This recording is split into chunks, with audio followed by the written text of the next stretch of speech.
For a beautiful house. Ang ganda 'no? If you're looking for a property, malapit sa Tagaytay kaya merong Tagaytay Feels. Located lamang sa General Trias, Cavite. At merong 100 square meter na lot area, minimum 'yan, At the same time, napakasulit na unit. Kumpleto ang spaces na kailangan mo sa pang-araw-araw sa iyong pamilya. Again, maganda na lang ang location. In better and over, meron ka pang opportunity na ipagawa ito at designan yung bahay mo ng sarili mo. Kung pasok 'to sa mga hinahanap mo, i-check mo na ito.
Good day mga ka-Your Homes.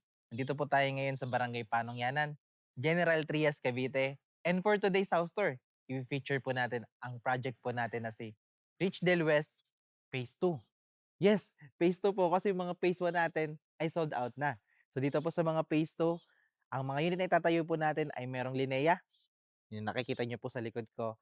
Meron po tayong Carnation at Jasmine Extended. Pero for today's house tour, i-feature po natin ang project po natin na si Linea. Pero bago po natin yan simulan, first, please make sure to subscribe sa aming YouTube channel and i-click nyo na rin po yung notification bell.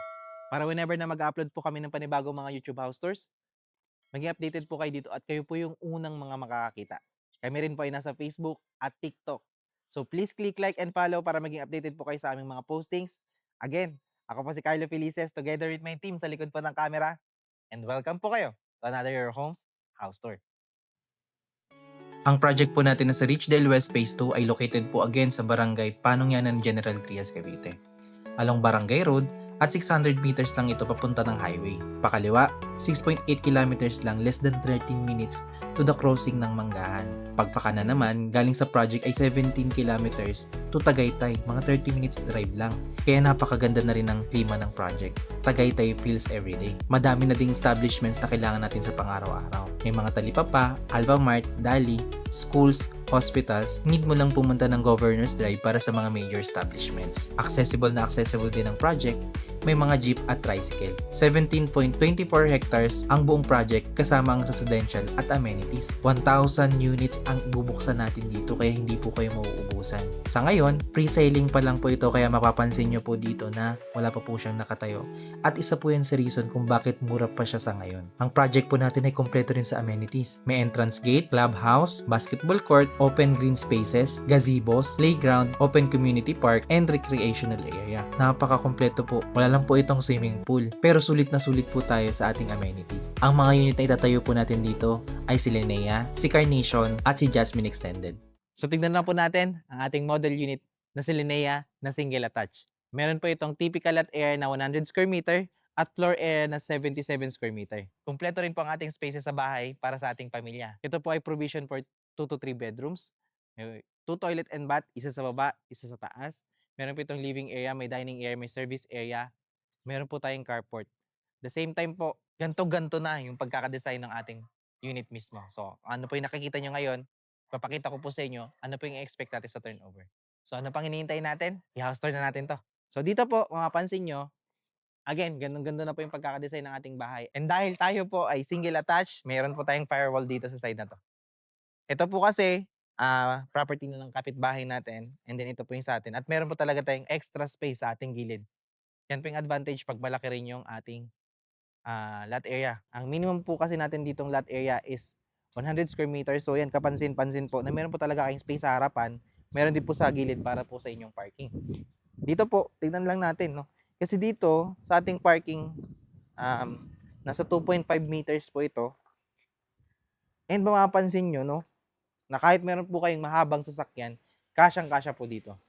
Dito po, hanggang dito pa yung ating unit, meron pa po kayong setback po dito na around 2 meters. Yan, dito po located yung ating service area, mamaya tignan po natin yan. So, ito po talaga yung kagandahan ng Linea model unit natin 'no. Single attached siya, kaya meron tayong bintana sa harapan, sa gilid, at saka sa likod. So, yan talaga yung advantage kapag ang unit mo ay single attached. So now, nakita po natin yung dito sa labas. Explain ko rin po siguro ng kaunti itong model unit natin kasi hindi ko po malis yung mata ko. Ang ganda po kasi ng pagkakadesign nila. Meron po silang mga bato dito, something, canvas po ba ang tawag dyan? Pero ang pagkakakulay niya is modern at yung pagkakadesign niya. Single attached po ito. Kung meron pa po kayong idea at gusto niyo siyang pagpagandahin, pwedeng-pwede po yan. So tara, pasukin na po natin ang loob. So ayan, pagkapasok po natin, bubungad po sa atin yung ine-expect po natin na turnover again dito ay bare turnover. Plain cement finish ang sahig, ang walls, at the same time po, steel deck na ang ating ceiling. Mapapansin nyo rin po na high ceiling na rin po tayo. Ang advantage kapag ang bahay ay high ceiling, maganda po yung pasok ng hangin. Marami siyang pag-iikutan, kaya po maaliwalas lamang po siya. So dito po, mapansin nyo, yan na po yung sinasabi natin na single attach, no? Bintana sa harapan, meron po dito sa side na to, at meron pa po tayo ditong lanay, no? At meron po tayong bintana dito sa likod para sa ating kitchen area. Anyway, this is the space for our living area. Kapansin-pansin po, no, 77 square meter kasi. Kaya po meron talaga kayong malaking space. Kung ma-imagine po natin, kung hahakbangin natin to 1, 2, 3, 3.5, meron ka na ditong space. Pwede mong paglagyan ng sofa. Pwede nyo pong ilagay dun sa side na yung TV.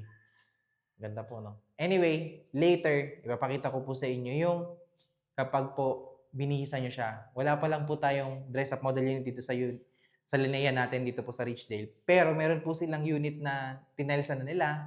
Nagyan nila ng paint yung walls at saka ceiling. Mas tagmukha po siyang maluwag. Anyway, kahit wala pa po siyang finish, maluwag niya na po talagang tignan. Sulit po talaga yung unit na to. Anyway, this is the space for our dining area. Pwede po kayo maglagay dito ng 6-seater na dining table. Kahit po 10-seater, kayang-kaya po yan dahil sa laki po ng space ninyo. May lanay po tayo dito. And kung mapansin nyo, meron pa talaga tayong space. Ayan, no? Ito na po kasi yung sa parking area natin. At ang kagandahan pa dito, meron na po silang extra po, no, na silungan dito. Actually, hindi ko po yun na-discuss, no. Meron din po dong maliit dun sa bandang harapan. Pero dito po kasi, ayan, naka-ready na po siya. At may saksakan na rin po dito. Ayan. So, pasokin po natin ang loob. Dito po sa ating kitchen area, doon talaga may specific siyang space para sa kitchen. Lagyan na sila ng countertop, tatilisan nyo na lang po ito. Lagyan na lang po ng cabinet. Pwede nyo na lang po ilagay dito or gumawa na lang po kayo ng sink, no? Gawa na lang po kayo ng sink para dito. Naka-ready na rin po yung mga tubo dyan. Yan. Yan talaga siyang specific space para sa kitchen. Ang ganda, no? Dito po located ang kanilang circuit breaker. And then, imagine niyo na lang po, pwede kayo maglagay ng cabinet dito. Nandito po yung hugasan, ito yung mga cabinet, pwede po nandiyan yung ref.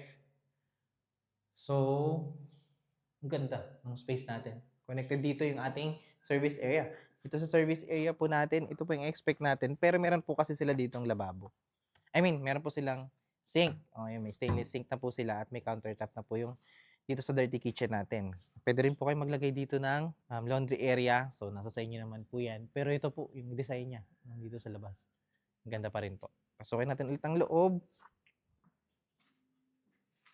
This is the space for the ground floor.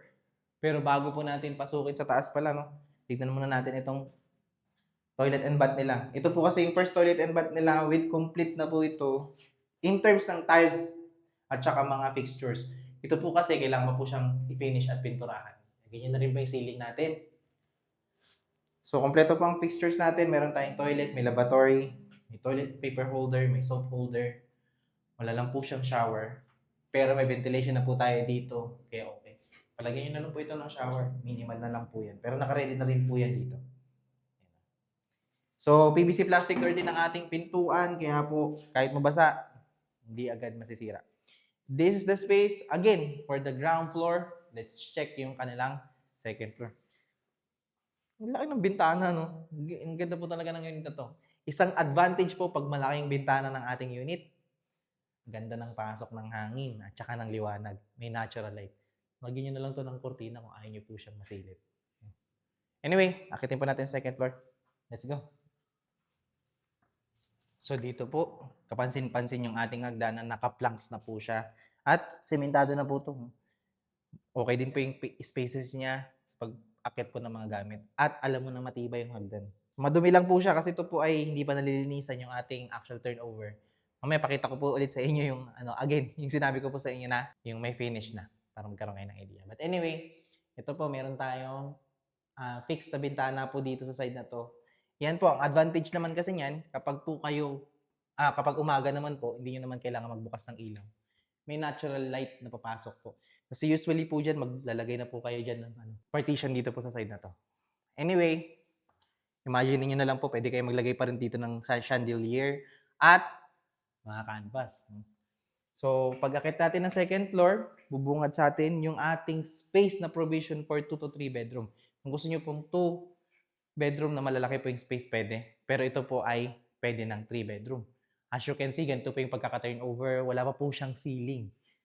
Pero, kitang-kita yung tibay ng inyong bubong. Mga bakal na ginamit. And at the same time, yung mga wiring natin, naka-ready na yan dyan. So, kisame na lang po yan. Okay na. So, ngayon, dito pa rin, again, ang ganda. Yung ating bintana sa harapan, ang laki pa rin. Meron pa tayo dito sa side at dun sa dulo. So, imagine, again, plain cement finish, pati yung walls. Kapansin-pansin po talaga na ang pagkakatayo po ng bahay na to ay conventional. Ibig sabihin po ng conventional natin, naka-hollow blocks pa rin po siya at may kisame. Kapansin-pansin po na yung tibay ng bahay, ang sarap niyang ayusan. Sigurado ka na matibay siya because tayo ay hollow blocks. Yung mga poste po, lalaki niya, no? Nakaabang po talaga yan. So, dito po yung ating space again. Yan, ipakita ko lang po agad sa inyo. Pwede po kayo maglagay ng first bedroom dito sa side na to. Second bedroom na po dito. And third bedroom na po dito. So, dito po, kumpleto po rin yung ating mga sakit. Ayan, makapansin nyo rin. And, dito naman po located yung ating second toilet and bath. Ang kagandahan yan, second toilet and bath po kayo sa second floor. Yun na kailangan bumaba para mag-CR. So, ganito po siya. Yan lang naman. And then, pakita mo na ng kaunti dito sa side na to. Okay. So, kompleto pa rin po. May tiles, tsaka yung mga walls, wala lang po siyang finish. At tsaka, yung ceiling natin, ayusin natin. Pero kompleto pa rin po yung fixtures, katulad po sa baba. And PVC plastic door pa rin po siya. So, nakita po natin yung ating actual turnover. Papakita ko lang po sa inyo ng kaunti kapag po na-finish yung bahay. Tara!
So magkano nga ba ang presyo ng ating model unit na si Linnea?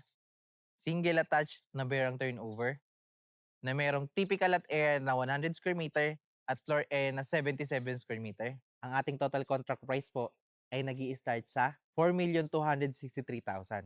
Meron po itong reservation fee na 15,600 at meron po itong total down payment na 452,400 pesos. Payable po ito ng 29 months. So sa 29 months, ito po ay magiging 15,600 pesos. Meron po itong monthly amortization at 23,366 pesos at meron po itong required income na 66,760 pesos. Ito pong computation na naibigay ko sa inyo ay for Pag-ibig financing. Meron din po tayong in-house financing dyan. Ipa-flash ko na lang po sa screen. At the same time, kung di po kayo pasok sa required income, pwede naman po ang co-borrower dito. Pagdating po kasi kay Pag-ibig, as long as willing po na mag-provide yung ating co-borrower ng requirements, pwede po.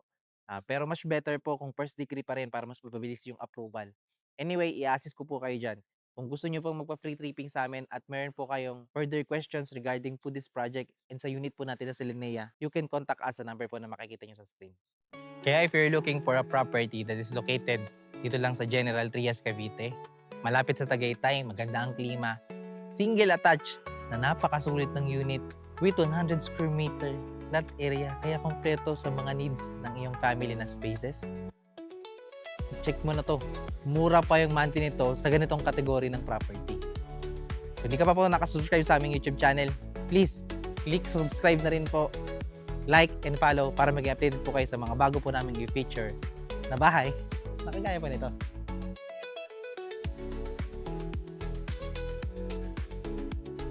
Again, maraming salamat po sa panonood at magandang araw.